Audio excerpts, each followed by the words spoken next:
Hi friends, ಎಲ್ಲರಿಗೂ ನಮಸ್ಕಾರ. ಸ್ಪರ್ಧಾ ಕರ್ನಾಟಕ ಅಕಾಡೆಮಿ ಶಿವಮೊಗ್ಗ ಯೂಟ್ಯೂಬ್ ಚಾನಲ್ಗೆ ಪ್ರೀತಿಯ ಸ್ವಾಗತ. KMF 2025 ಮತ್ತು 26ನೇ ಸಾಲಿನ ನೇಮಕಾತಿ ಅಥವಾ ರಿಕ್ರೂಟ್ಮೆಂಟ್ಗೆ ಸಂಬಂಧಿಸಿದಂತಹ ಸಿಲೆಬಸ್ ಮತ್ತು ವಿದ್ಯಾರ್ಹತೆ ಮತ್ತು ಪೋಸ್ಟ್ಗಳ ಬಗ್ಗೆ ನಾನಿವತ್ತು ನಿಮ್ಮ ಜೊತೆ ಮಾತಾಡ್ತಾ ಇದ್ದೀನಿ.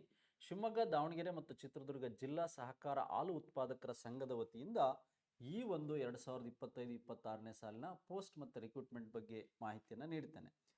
ಹಾಗಾದರೆ ಫಸ್ಟ್ ನಮಗೆ KMF ಅಂದ್ರೆ ಏನು ಅಂತ ಗೊತ್ತಾಗಬೇಕು. ಕರ್ನಾಟಕ ಮಿಲ್ಕ್ ಫೆಡರೇಷನ್ ಅಂತ ಏನಿದೆ, ಇದು KMF ಅಂತ ಕರಿತೀವಿ. ಹಾಗಾದರೆ ನಮಗೆ ಈ ಶಿಮುಲ್ ಅಂದ್ರೆ ಏನು ಅಂತಕ್ಕಂಥ ಅಬ್ರಿವೇಷನ್ ತಿಳ್ಕೊಳೋದಾದರೆ, ಶಿವಮೊಗ್ಗ, ದಾವಣಗೆರೆ ಮತ್ತು ಚಿತ್ರದುರ್ಗ ಡಿಸ್ಟಿಕ್ಕಿನ ಕೋಆಪರೇಟಿವ್ ಮಿಲ್ಕ್ ಆ್ಯಂಡ್ ಪ್ರೊಡಕ್ಟ್ಸ್ಗೆ ಸಂಬಂಧಿಸಿದಂಥ ಸೊಸೈಟೀಸ್ ಯೂನಿಯನ್ ಲಿಮಿಟೆಡ್ ಅಂತಕ್ಕಂಥದ್ದು ಶಿಮುಲ್ ಅಂತ ಗೊತ್ತಾಯಿತು. ಹಾಗಾದರೆ ಈ ಎಷ್ಟು ಪೋಸ್ಟು, ವಿದ್ಯಾರ್ಹತೆ ಮತ್ತು ಏಜ್ ಕ್ರೈಟೀರಿಯಾ ಏನಿರುತ್ತೆ ಅಂತಕ್ಕಂಥದ್ದನ್ನು ನಾವು ತಿಳ್ಕೊಳ್ತಾ ಹೋಗೋಣ.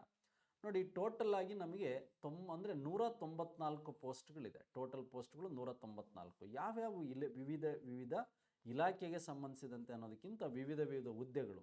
ನೋಡಿ, ಇಲ್ಲಿ ಅಸಿಸ್ಟೆಂಟ್ ಮ್ಯಾನೇಜರ್ ಹುದ್ದೆಗೆ ಸಂಬಂಧಿಸಿದಂತೆ ಪೋಸ್ಟ್ ಇದೆ. ಹಾಗೆ ಮಾರುಕಟ್ಟೆ ಅಧಿಕಾರಿಗಳಿಗೆ ಸಂಬಂಧಿಸಿದಂತೆ, ತಾಂತ್ರಿಕ ಅಧಿಕಾರಿಗಳಿಗೆ ಸಂಬಂಧಿಸಿದಂತೆ, ಹಾಗೆ ವಿಸ್ತರಣಾ ಅಧಿಕಾರಿಗಳಿಗೆ ಸಂಬಂಧಿಸಿದಂತೆ, ಹಾಗೆ ಕಿರಿಯ ತಾಂತ್ರಿಕ ಅಧಿಕಾರಿಗಳಿಗೆ ಸಂಬಂಧಿಸಿದಂತೆ ಆಯಾಯ ಒಂದು ಡಿಪಾರ್ಟ್ಮೆಂಟಿಗೆ ಸಂಬಂಧಿಸಿದಂತೆ ಬೇರೆ ಬೇರೆ ವಿಂಗ್ಗಳಲ್ಲಿ ಪೋಸ್ಟ್ಗಳನ್ನು ನೋಡ್ಬೋದು. ಹಾಗಾದರೆ ಈ KMF ಅರ್ಜಿಯನ್ನು ಕರೆಯೋದಕ್ಕೆ ಆರಂಭಗೊಂಡಂಥ ದಿನ, ಅಪ್ಲಿಕೇಶನ್ ಹಾಕೋದಕ್ಕೆ ನಿಮಗೆ ನವೆಂಬರ್ 14ನೇ ತಾರೀಕಿಂದ ಅಪ್ಲಿಕೇಶನನ್ನು ನೀವು ಹಾಕ್ಬೋದಾಗಿದೆ. ಲಾಸ್ಟ್ ಡೇಟು ಡಿಸೆಂಬರ್ 14, 2025ಕ್ಕೆ ಲಾಸ್ಟ್ ಡೇಟ್ ಇದೆ ಅಂತ ಗೊತ್ತಾಗಬೇಕು.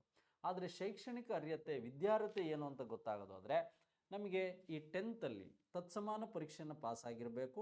ಹಾಗೆ ಪದವಿ, ಡಿಗ್ರಿ ಮತ್ತು ಪೋಸ್ಟ್ ಗ್ರ್ಯಾಜುಯೇಷನ್ ಸ್ನಾತಕೋತ್ತರ BA, BCom, BSc, ಅಗ್ರಿ ಮತ್ತು MBA ಈ ಥರದ ವಿವಿಧ ಪೋಸ್ಟ್ಗಳೇನಿದೆ ಆ ಪೋಸ್ಟ್ಗಳಿಗೆ ಅನುಗುಣವಾಗಿ ನೀವು ಅಪ್ಲೈ ಮಾಡ್ಬೋದು. ಪದವಿ ಮತ್ತು ಸ್ನಾತಕೋತ್ತರ ಮತ್ತು 10th ಮೇಲೆ ಅಂತ ಹೇಳಿದ್ದಾರೆ. ಹಾಗಾದರೆ ಏಜಿಗೆ ಸಂಬಂಧಿಸಿದಂತೆ ನಮಗೆ ಕನಿಷ್ಠ 18 ವರ್ಷ ಆಗಿರಬೇಕು, ಗರಿಷ್ಠ 40 ವರ್ಷ ಅಂತಕ್ಕಂಥದ್ದು ಹೇಳ್ತಾ ಹೋಗಿದ್ದಾರೆ. ನೋಡಿ, ಇಲ್ಲಿ ಕನಿಷ್ಠ ಮತ್ತು ಗರಿಷ್ಠ ನೆನಪಿರಬೇಕು. SC, ST ಮತ್ತು ಕ್ಯಾಟಗರಿ ಫಸ್ಟ್, ಪರಿಶಿಷ್ಟ ಜಾತಿ, ಪರಿಶಿಷ್ಟ ಪಂಗಡ ಮತ್ತು ಪ್ರವರ್ಗ 1ಕ್ಕೆ ಸಂಬಂಧಿಸಿದಂತೆ ಕನಿಷ್ಠ 18 ವರ್ಷ, ಹಾಗೆ ಗರಿಷ್ಠ 40 ವರ್ಷ ಅಂತ ಗೊತ್ತಿರಬೇಕು. OBC ಅದರ್ ಬ್ಯಾಕ್ವರ್ಡ್ ಕ್ಯಾಸ್ಟಿಗೆ ಸಂಬಂಧಿಸಿದಂತೆ 18ರಿಂದ 38 ವರ್ಷ ಅಂತ ಗೊತ್ತಿರಬೇಕು. GMಗೆ 18ರಿಂದ 35 ವರ್ಷ ಅಂತ ಗೊತ್ತಿರಬೇಕು. ಹಾಗಾದರೆ ನಮಗೆ ಸ್ಯಾಲ್ರಿ ಬಗ್ಗೆ ಮಾಹಿತಿಯನ್ನು ತಿಳ್ಕೊಳೋದಾದರೆ, ನಿಮಗೆ 34,000ದಿಂದ 1,55,000 ಡಿಪೆಂಡಿಂಗ್ ಆನ್ ದ ಪೋಸ್ಟ್, ಆ ಪೋಸ್ಟ್ಗಳಿಗೆ ಸಂಬಂಧಿಸಿದಂತೆ ನೀವು ನೋಡ್ಬೋದು. ಆದರೆ ಹೆಚ್ಚಿನ ಮಾಹಿತಿಗಾಗಿ ನೀವು ಈ ಶಿಮುಲ್ ವೆಬ್ಸೈಟಲ್ಲಿ ಕೋಆಪರೇಟಿವ್ ಅಂತ ಏನಿದೆ ಅಂತಕ್ಕಂಥದ್ದು, ಇಲ್ಲಿ ನೀವು ಇದರ ಮಾಹಿತಿಯನ್ನು ಪಡಿಬೋದು. ನೋಟಿಫಿಕೇಷನನ್ನು ಮತ್ತೊಮ್ಮೆ ನೋಡ್ಬೋದು.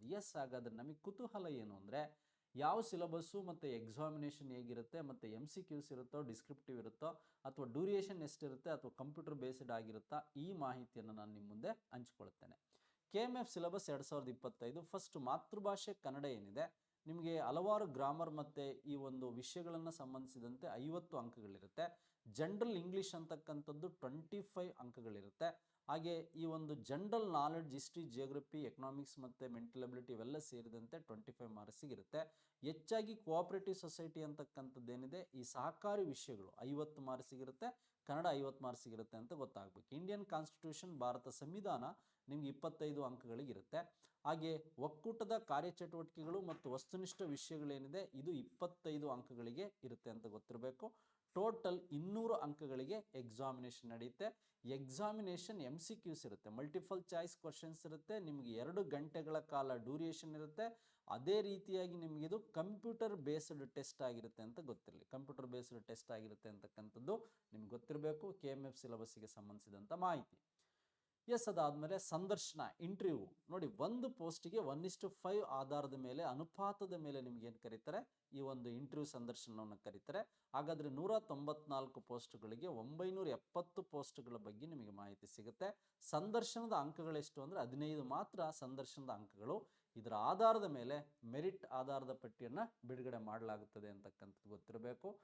ಹಾಗಾದರೆ ನಮಗೀಗ KMFನ ಒಂದು ನೋಟಿಫಿಕೇಶನ್, ಪೋಸ್ಟ್ ಮತ್ತು ವಿದ್ಯಾರ್ಹತೆ ಮತ್ತು ಏನು ಸಿಲೆಬಸ್ ಇದೆ, ಅಂಕಗಳು ಮತ್ತು ಸಂದರ್ಶನದ ಬಗ್ಗೆ ಗೊತ್ತಾಯಿತು. ಈ ವಿಡಿಯೋವನ್ನು ನೋಡಿದ್ದಕ್ಕಾಗಿ ನಿಮಗೆಲ್ಲರಿಗೂ ಧನ್ಯವಾದಗಳು. Thank you very much, one and all.